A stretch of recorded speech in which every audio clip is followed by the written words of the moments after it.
तो बड़ी ईद के मौके पर ख़वातीन ने ये सोच कर रखा हुआ था कि फ़ैमिली के हिसाब से और फैमिली की पसंद से क्या क्या बनाया जाएगा। आप जो कुछ भी बना लें, सिर्फ़ एक दफ़ा मेरे कहने पर ये चटखारा कबाब तो लाजमी बनाएं। इंशाअल्लाह ताला खाकर मज़ा आ जाएगा। बिस्मिल्लाहिर्रहमानिर्रहीम। अस्सलामुअलैकुम। खुश रहें, आबाद रहें, जहाँ भी रहें हैप्पी रहें और हेल्दी रहें। तो मैं हूँ फ़ाइज़ा और वेलकम करती हूँ आपको चटपटे पकवान में। तो आज आप लोगों से शेयर करूँगी मैं कच्चे कीमे के चटखारा कबाब। मिर्च मसालों का ऐसा कम्बिनेशन कि आपका हाथ ही नहीं रुकेगा। कबाब ख़त्म हो जाएंगे मगर आपकी नीयत नहीं भरेगी। तो रेसिपी को एंड तक देखें, अच्छी लगे तो लाइक कर दें और चटपटे पकवान को सब्सक्राइब भी कर लें।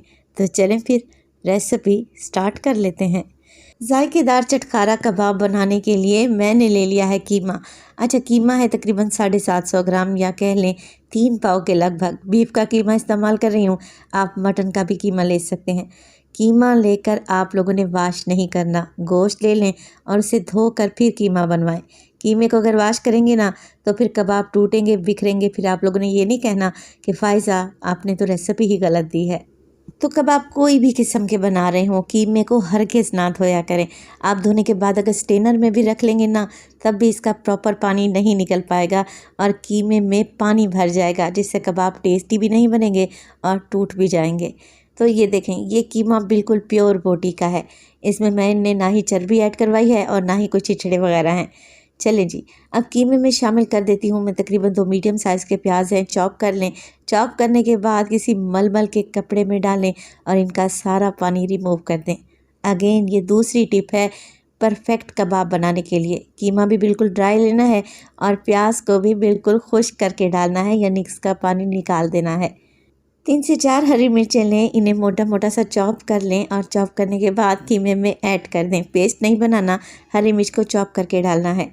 मोटी कुटी हुई लाल मिर्च डालूंगी, हाफ़ टेबल स्पून मोटा कुटा हुआ ज़ीरा डालूंगी।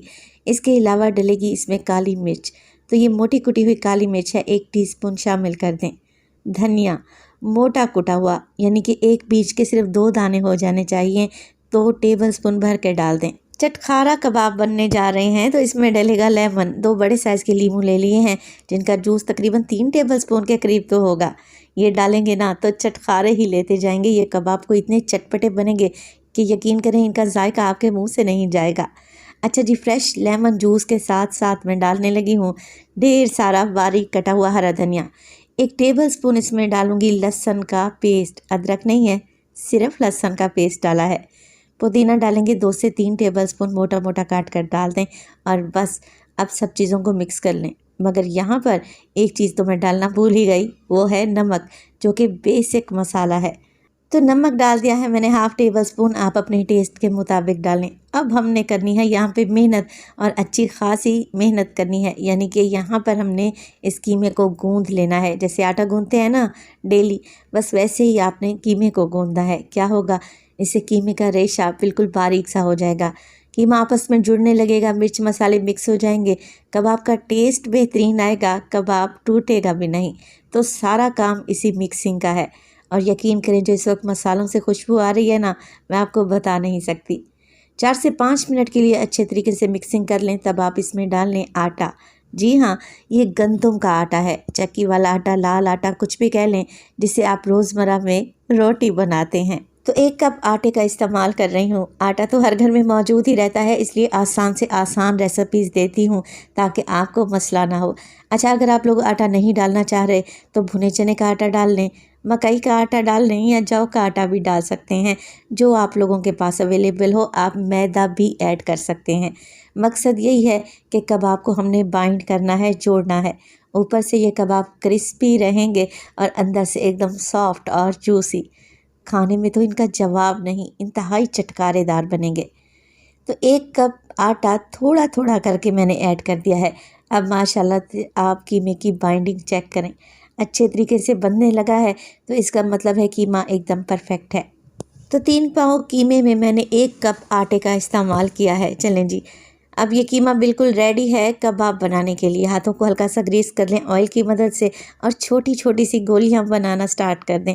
कबाब बहुत ज़्यादा बड़े बनाकर नहीं तैयार करेंगे क्योंकि ये कच्चे कीमे के कबाब हैं। पहले राउंड में एक बॉल बनाएं और फिर हाथों की मदद से हल्का सा प्रेस करके छोटा सा गोली कबाब बनाकर तैयार कर लें, कुछ इस तरीके से।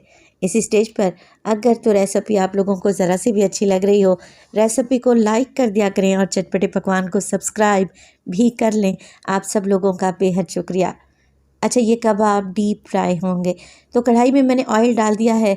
ऑयल को मीडियम टू लो फ्लेम पे गरम करें। जैसे कबाब डालें ना, ये बबल्स लाजमी बनने चाहिए।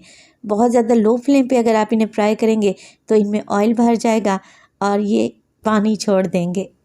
तो मीडियम टू हाई फ्लेम पे इन्हें फ्राई करेंगे। पहले आप लोगों ने टेम्परेचर को लो रखना है, कबाब डालने के बाद टेम्परेचर को हाई कर दें और मीडियम टू हाई फ्लेम पे उलटते पुलटते हुए कबाब को पकाएं 7 से 8 मिनट के लिए।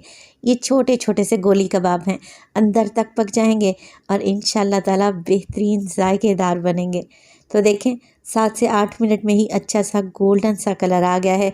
कबाब चारों तरफ से बेहतरीन सा सिक गया है, बेहतरीन सा फ्राई हो गया है। तो बस इसे प्याज के लच्छों और ग्रीन चटनी के साथ सर्व करें। साथ में आप चपाती, पराठा या फिर नान भी सर्व कर सकते हैं। उबले हुए चावल के साथ भी ये रेसिपी बड़ी ही गज़ब की लगेगी। मैं आपको चेक करवाती हूँ। माशाल्लाह से आप ज़रा कबाब चेक तो करें, अंदर से एकदम सॉफ्ट हैं, जूसी हैं, ऊपर से इनकी लेयर बेहद क्रिस्पी है। जायके में तो इनका जवाब नहीं, इस बात की तो मैं आपको गारंटी दूंगी। तो रेसिपी को ज़रूर ट्राई करें।